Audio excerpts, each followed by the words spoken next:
رمضان المبارک سے متعلق چند باتیں آپ کی خدمت میں پیش کرنے کا ارادہ ہے۔ پہلی بات یہ کہ رمضان المبارک کا پہلا عشرہ رحمت ہے، دوسرا عشرہ مغفرت کا ہے اور تیسرا عشرہ جہنم سے آزادی کا۔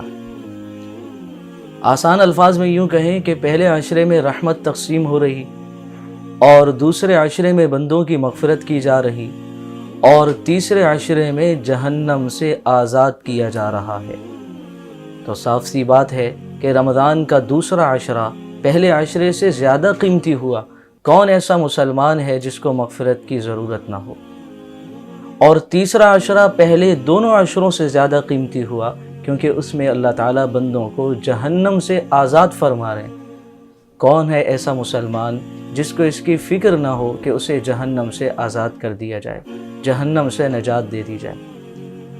لیکن دیکھنے میں یہ آتا ہے میرے عزیزوں، پہلے عشرے میں خوب عبادت ہو رہی ہے، دوسرے عشرے سے غفلت جو شروع ہوتی ہے، تیسرے عشرے میں غفلت انتہا کو پہنچ جاتی ہے۔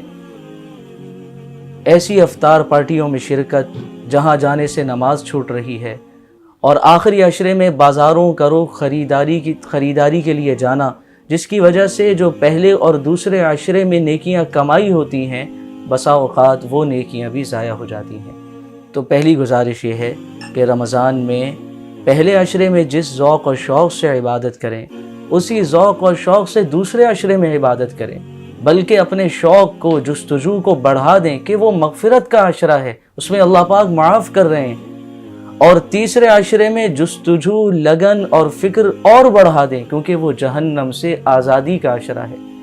تیسرا عشرہ پہلے دونوں عشروں سے زیادہ قیمتی ہے۔ اس کی ایک اور دلیل یہ ہے کہ اللہ تعالیٰ نے شب قدر جیسی مبارک رات تیسرے عشرے میں رکھی ہے، جس مبارک رات میں جبرائیل علیہ السلام آسمان سے فرشتوں کو لے کر زمین پر آتے ہیں اور ہر عبادت کرنے والے سے مصافحہ فرماتے ہیں۔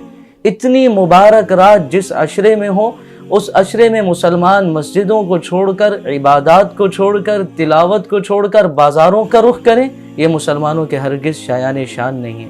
یہ اس مہینے کی شان اور اس مہینے کے ادب کے خلاف ہے۔ اس لیے میرے عزیزوں، پہلے عشرے میں بھی خوب عبادت، درمیانے عشرے میں اور زیادہ محنت، اور آخری عشرے میں پوری کوشش یہ ہو کہ اللہ کے گھر میں آ کر اعتکاف میں بیٹھ جائیں تاکہ پہلے دونوں عشروں کی نیکیاں بھی محفوظ ہو جائیں۔ دوسری گزارش یہ ہے کہ یہ چیز بہت زیادہ دیکھنے میں آتی ہے کہ روزہ رکھنے کے بعد لوگ اس روزے کا وقت گزارنے کے لیے مختلف فضول کاموں میں مصروف ہو جاتے ہیں۔ کوئی روزہ رکھنے کے بعد کرکٹ کھیلنے چلا گیا، کوئی فٹ بال کھیلنے چلا گیا، کوئی انٹرنیٹ پہ مصروف ہو گیا، کسی نے گیم کھیلنا شروع کر دیا۔ پھر اس مصروفیات کی وجہ سے روزے کا جو بابرکت وقت تھا، وہ تمام کا تمام بابرکت وقت ضائع ہو جاتا ہے۔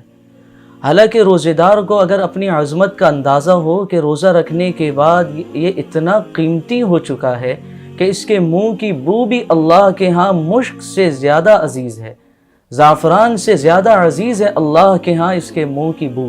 اس کے لیے دریا کی مچھلیاں دعائیں کر رہی ہیں، آسمان کے فرشتے اس کی دعاؤں پر آمین کہہ رہے ہیں، اس کے لیے جنت کو مہکایا جا رہا ہے، جنت کھول دی گئی ہے، اور روزے دار کے لیے روز قیامت جنت کا ایک خاص دروازہ باب الریان ہوگا۔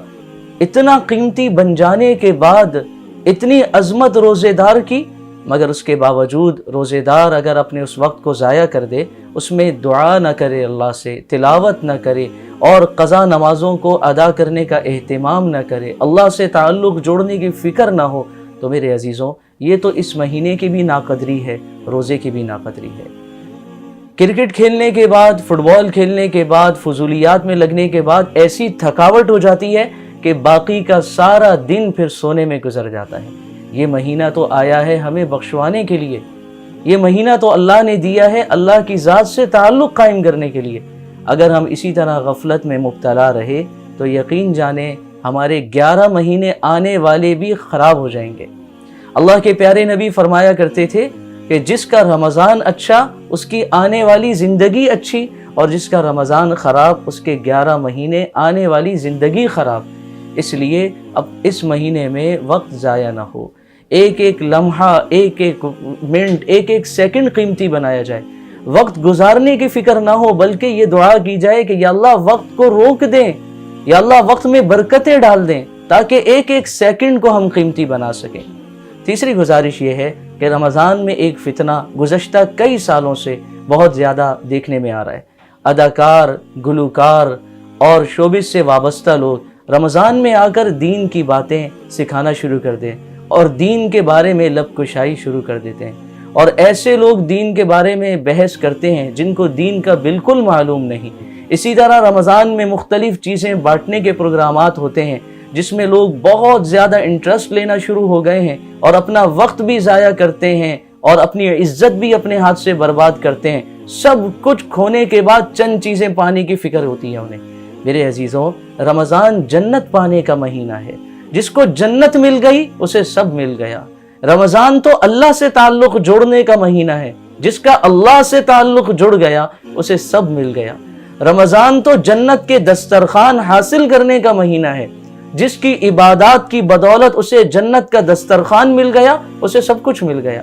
لیکن اگر ان ساری چیزوں کی فکر میں ہم لگے رہے، یہ دنیا کے چند ہزار کی چیزیں ہمیں مل گئیں اور اللہ راضی نہ ہوئے اور جنت نہ مل سکی اور روز قیامت حوض کوثر کا پانی اللہ کے نبی صلی اللہ علیہ وسلم کے ہاتھوں سے نہ مل سکا، تو میرے عزیزوں اس سے بڑی بد نصیبی کیا ہوگی۔ اللہ تعالی ہمیں رمضان المبارک کے مقدس مہینے کا احترام نصیب فرمائے اور رمضان کی شایان شان اللہ ہمیں اس مہینے کی قدردانی کی توفیق نصیب فرمائے۔ رمضان